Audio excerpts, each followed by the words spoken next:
taking a deep breath, letting it out, knowing that there is only one heart, one mind, one life, one breath, that is all that there is, that permeates and saturates this entire existence. It is that which expresses as wisdom, compassion, vulnerability, humility, and love. It is not loving, it is love itself. I know it to be called God. Sometimes that is too heavy for others to utter. There are other names: Spirit, the great mystery, the universal field of consciousness. But it is this divine presence, and I see it and feel it and know it everywhere that I go. It is in that fledgling's first flight from its mother's nest, the increased chatter of the birds in this spring season, and the stretch of rainbow across that endless sky, bringing forth the manuscript of God for all to see. It is that which is infinite and eternal, omniscient, omnipotent, and omnipresent. And I am of it. I am an expression of that one. I am divine light. I know it. Because I am an extension of that one in this physical body. I am the infinite expressing in this finite form. And I contain all those God qualities within me, and I know this is the truth for each one here as well. Each one here is this drop in the ocean of consciousness, and that ocean of consciousness is contained within each drop. So it is from this place of awareness, this place of consciousness, that I speak my word, that in this service today there is no need for lack, limitation, separation, or concern in any way. What rises up in place of that is courage, confidence, vulnerability, openness, this heart-centered awareness to bring forth everything that you are into this service, to be open to receiving everything that is here, the words, the service, the silence, down to the very atoms, molecules, and cells of each one's being. This divine presence is, and this service is an inspiration towards that. And so I'm filled with gratitude in this awareness, gratitude in this knowingness of this truth, of this word that is spoken, and thankfulness for the law that always receives, never pushes back, just says yes. Yes, it is done. Yes, may it be so. And so I surrender this word into that law, knowing that it has made its impression upon the consciousness of Christ, upon the mind of Buddha.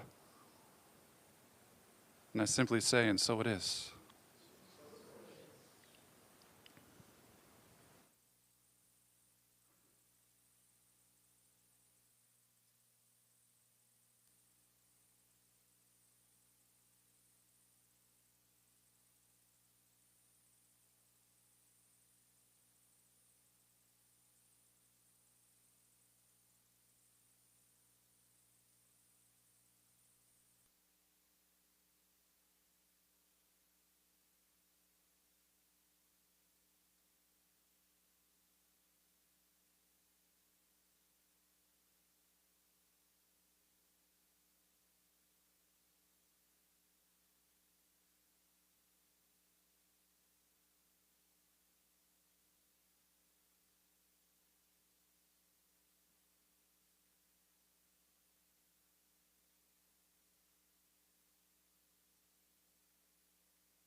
So this whole year, we're looking at the idea of living really quietly and playing small.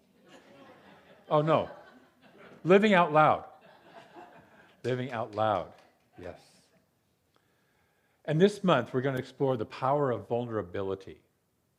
I'm going to talk about that today. Next Sunday, I'm going to talk about the Easter story a bit and how that works into our lives and compares that with our lives. And it isn't just about that guy. It's about all sorts of things to do with Easter. But we'll look at vulnerability, and then the weeks after that, we'll have some guest speakers looking at vulnerability for the rest of the month, because I'm heading out for a 6-week sabbatical after next Sunday. So, yay. Today, with the idea of vulnerability, we're looking at the power, or looking at defining and aligning. That's easy for you to say. Defining and aligning. So what is the definition? What do we mean when we talk about vulnerability, and how can we align with that? So the first thing you might say is, what do you mean by the power of vulnerability? Isn't vulnerability sort of a weakness? What the heck is he saying? Well, let's take a look. Merriam-Webster defines vulnerable as capable of being physically or emotionally wounded. And in our culture, being wounded is usually an experience to avoid, yes? Mm-hmm. But interestingly, in medieval mysticism, it was considered a sacred experience.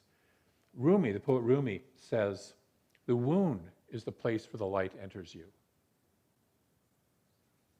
Not our perfection, but our wound is where the light enters us. And the 16th century Spanish mystic John of the Cross, in his poem Dark Night of the Soul, describes a moment of being lovingly in the arms of spirit, of the beloved. And he says, "With his gentle hand he wounded my neck and caused all my senses to be suspended." Where are our senses? They're within our self-identity, yes? They're within our physical body. So he causes all the senses, all the outer body, to be suspended. I remained lost in oblivion. My face I reclined on the beloved. All ceased, and I abandoned myself, leaving my cares forgotten among the lilies. Perhaps this wounding isn't something to avoid after all, but to seek out, to experience. Brene Brown gives us another definition. She says, a vulnerability is a state of emotional exposure that comes with a certain degree of uncertainty. It involves a person's willingness to accept the emotional risk that comes from being open and willing to love and be loved. To be open is vulnerability. So we begin to see that vulnerability, even the wound itself, is a two-way street. It might be said that when we're wounded, our self-identity flows out and our spiritual identity flows in. It reminds me of Michael Beckwith's comment that a bad day for the ego is a good day for the soul. So we can stay protected behind our thick walls, or we can risk stepping out into the open. And what will we find out there, in the great out there? Ernest Holmes says, every one of us has in back of us the potential of the universe. Got that? Every one of us has in back of us the potential of the whole universe. There's an irresistible potential pressing against everyone for self-expression. If we listen, we shall hear it not as a voice, but as a feeling, as a divine urge to express. Breathe that in and notice where you feel that in your life. That divine urge to express, to be the light, the love. When we realize that our wounds are not just the place where the light enters us, but also the place from which the light shines out from us, expresses from us, illuminating the dark corners of our lives for healing and release, and illuminating the dark corners of other people's lives in the world for healing and release. For vulnerability and even woundedness, we need to understand the need for that. We need to understand the need that we have to be vulnerable. We have to be open in order to experience healing. Without the willingness to be vulnerable, our wounds never heal. It's like the Fisher King from the medieval mythology, who was wounded, and his wound kept him from walking or riding a horse. In other words, from moving forward in any way. And so he sat day by day in, day out, fishing, which is to sit avoiding our experience. It's a means of avoidance, while his kingdom, which represents the outer affairs in our life, is barren and desolate, and he's waiting for somebody to come along and save him. If you're familiar with the myth of Parzival, that was the original Fisher King, but it expresses through a number of myths. The truth is, we're all wounded. Sorry. Nudge your neighbor. Say, we're both wounded.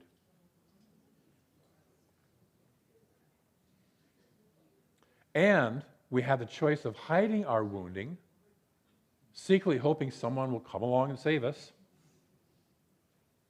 and avoiding dealing with our wounds. Or we can face our wounding, our vulnerability, and recognize the wound as a sacred gift.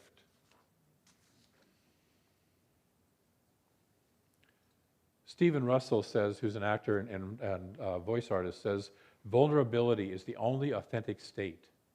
Being vulnerable means being open for wounding, but also for pleasure.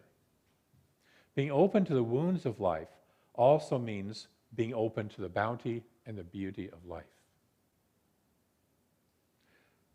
So what blocks our willingness to be vulnerable? To be, as we talked about last month, authentically ourselves. There's three things that can feel like anything from a crack, little crack, to a bottomless pit of a canyon, yes? The first, of course, is fear, and it's not the real authentic fear that you feel when you contemplate running across the freeway to go look at some shiny object. That's wise fear, okay? It's the unreasonable fears that keep us frozen, that keep us from moving forward, that keep us from going out. It's the fear of what will people think of me. It's the fear of I'll be rejected. It's the fear of trying something new. Oh my God, something new. Fear of not being good enough or appearing foolish. I know none of you, but you know people, right? Okay, yeah. And you might appear foolish because you might not master something new the very first time you try it, or even the second time. If we're raised in a culture of criticism and shame and never good enough, the idea of being vulnerable is terrifying. Breathe. So fear can be a helpful guide that sheds light on areas of our lives we haven't wanted to explore. Noticing, where am I afraid? And what am I afraid of? And being conscious of it, because most of the time our fear runs kind of underneath the surface, right? It's like a little virus in the computer that's running behind all of what you think is happening. So paying attention to it. Vulnerability does not have to be a dive in, head first, feel the fear, and just do it anyway kind of thing. Okay? We can approach vulnerability gently at our own pace. Glennon Doyle, in her book Untamed, tells the story of her two daughters when they were young and they decided they wanted to get their ears pierced. And her younger daughter, whose name was Amma, was a let's go do it kind of girl. And so she said they went to the mall and where they were doing the piercing, and she just jumped right up into the chair of the person who was doing the piercings, kind of surprised her and said, let's do it. Let's go. And she was that kind of girl. So she got both of her ears pierced. And her slightly older sister, Tish, watched. She saw the tears. She noticed that afterwards there were plum tomatoes where there used to be earlobes, grape tomatoes, and she decided that she wasn't ready. And her sister tried to encourage her, saying, you only live once. To which Tish replied, one of my favorite little replies here, why do people always say that when they're going to do something dangerous? You only live once, so don't get dead young. Isn't that a great line? Their mom said in her book, she said, sometimes being brave means letting everyone down except yourself. Amma's brave is often loud and go for it. She also made a note that at the time this happened, she was 6 years away from having a felony. go for it. Tisha's brave is often quiet and waiting for it. They're both brave girls because each is true to herself. They are not divided between what they feel and know on the inside and what they say and do on the outside. Their selves are integrated. They live in integrity. So just noticing. Face any fear of vulnerability gently. But do face it. Don't avoid it. There's a difference between I will face this gently and I'm not going to look at that. A second canyon to cross is uncertainty. Our comfortable, small-minded self loves consistency, loves certainty. Yes? Just say yes. You know you do. I have a couple of minister friends who say, I think religious scientists are the toughest people to actually accept change. Ministers have, they go into a community and they've been singing the peace song for 25 years, and they say, let's change that. And they get, evicted. I love Emerson's quote that a foolish consistency is the hobgoblin of little minds. A foolish consistency is the hobgoblin of little minds. Many of us want certainty. We want a plan. We want a guarantee. And if we have a plan, we want a backup plan. And if we have a backup plan, we want a backup plan to the backup plan to the plan. Yes? Some of you know who I'm talking about, which is you. To be vulnerable is to be friends with uncertainty. We say the principle is not bound by precedent, and what that means simply is it's a recognition that the universe is constantly shifting. Have you noticed? It's constantly changing. You're in change, which means there is no certainty or even consistency. We like to think there is, yes? But it's not real. Flow means uncertainty. And we can either cling desperately to some rock of our idea of certainty, or we can flow with the stream. Breathing, flowing with. We can use uncertainty as a barrier, or we can be open and curious and alive. And as we let go of our clinging in, quote, safety, which is an illusion, thinking this clinging is our source, we open to and experience the one thing behind all things. And we expand into our infinite potential. Your life is when? Now. And then the third crack that can hold us back, and there may be more than just these, but I'm going to just talk about 3 today. The third crack that can hold us back is comparison, which is looking around to see what's everybody else doing before I make a move.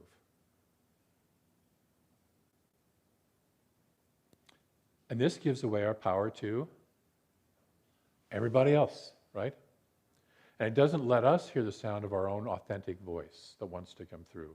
As children, we may have learned to blend in. We may have learned to be invisible, to not be too much, to play small, to dumb down, and turn our light down or keep it under a bushel basket. As children in a dysfunctional home or school or church, this may indeed have been a wise strategy at the time. Yes? Yep. But we aren't those children, and we don't live in those systems anymore. I shared with you, I think it was last week, that my mantra for a little while was, my mother doesn't live here anymore. And sometimes we have to wake up and remember that. Our mother, our father, our teacher, our priest, or whatever doesn't live here anymore. We aren't children anymore. We have the ability to claim and live in our authentic power. However, as our wounded child begins to realize it's safe to come out and play now, it still may take a little while to reorient. To reorient this new world. And so part of our vulnerability is admitting when we're scared and asking for support. And that's why we do spiritual growth in community, is we can lean into each other. We can talk with each other. We're not doing it in isolation. We're here to, as Ram Dass says, walk each other home. And that home, I sometimes used to think home was to the end of our lives. But no, home is that home within us, to walk each other to the place of home that we really belong to within us, the light of our real magnificence. The poet Rumi invites us to move within, but not the way that fear makes us move. Move within, but not the way that fear makes us move. He says instead, let the beauty we love be what we do. Let the beauty that you love be what you do, be how you live. Whether anybody else approves of it or not. We've talked about the barriers to being vulnerable being like cracks or canyons. I've spoken before about the Japanese art of kintsugi. And kintsugi is where you take a piece of pottery that's been broken and fill it and repair it by filling it in with gold. Filling it in with gold. So that the pot becomes, the pottery, the piece becomes more valuable than it was before it was broken.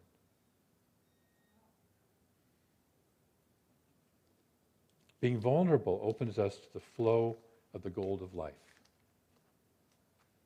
to the healing power of spirit. Only as we become vulnerable do our fears, our shame, our woundedness fade into the infinite love that the divine is. There's a lovely song that Ricky Byers does that if I had thought about it earlier, I might have asked Brent and Amy to do it, but it says, all fades into God. And so we let go of that fear. And we truly realize that we are and always have been whole. Not as a nice intellectual idea, but as a true experience within us. I invite you to breathe into that center of you that does know it's whole. And just remember that. So this week, for a spiritual practice, I invite you to become aware of what blocks your vulnerability. When you feel like being vulnerable, what comes up for you? And we talked about just plain fear. We talked about what will other people think. We talked about comparing ourselves to others. Just notice, without judgment, without shame, just notice. And then ask, how would I feel if I could be vulnerable here? How would I feel if I could be honest and vulnerable here? And remember that vulnerability is not an emotional dump, right? It's not, oh, I'm going to tell you, I'm going to be vulnerable and just tell you everything. It's not oversharing, it's not having no boundaries, it's not being a doormat. Vulnerability is a conscious choice to express thoughts and feelings and desires in a way that serves to nurture an authentic life both for you and the other person. It's a way of connection, not a way of blat. It's a heart-to-heart connection. Will I let my heart be vulnerable enough to connect with your heart? So this week, be open to letting the light shine into and out of your cracks. Are you willing to play with that as a spiritual practice this week? Yes. Great. I heard a couple people more enthusiastic than others. Are you willing to play with that this week? Yes. Yes, thank you.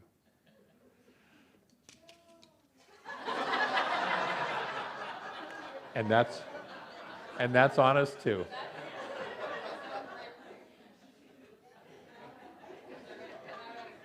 We all have that little voice in us, doesn't it? You want me to be what? When? With who?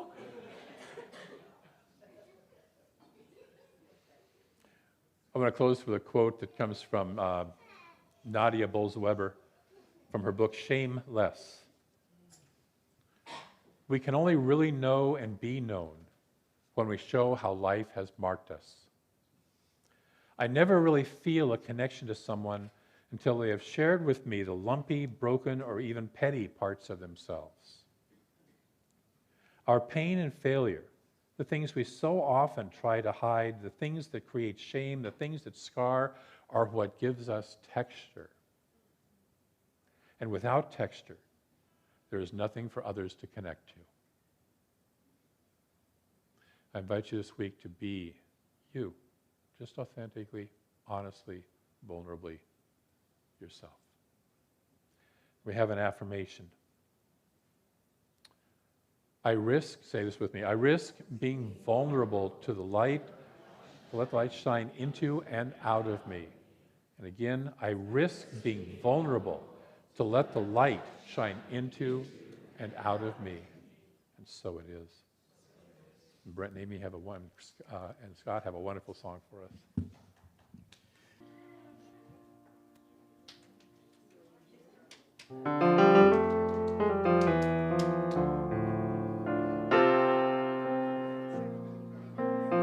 What's that? Okay.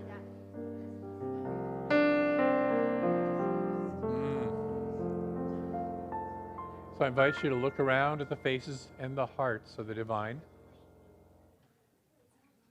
Remember that your face and your heart are one of those.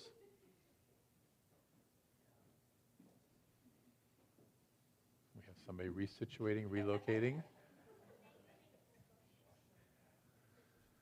And so we simply go within, into our own heart and our own deep space within. And remember that there is only one presence. By whatever name we give it, there's only one infinite presence. It is the beauty, it is the joy, it is the love, it is the wholeness. It is already present in, through, and as this universe and beyond. There's nothing that we have to do to make that happen. It just simply is. And then we remember that we ourselves are one of that infinite presence because there is nowhere else to be. It's the only game in an extremely large town. And so we ourselves are the love and the beauty, the joy, the wholeness, expressing individually as us, God as us, Spirit as us, Tao as us. And so from this awareness, I speak my word that each of us is blessed. We are already blessed. And we are willing to share the blessing that we are with each other. We are willing to be vulnerable at whatever level, whatever pace that is for each of us. And simply give and receive love. Because that's really what vulnerability is about. We say yes to that love, the flow of that love, giving and receiving, the shining of the light within and without. And in gratitude for all the good that shows up in our lives that we receive because we believe, I simply say it is so, and so it is.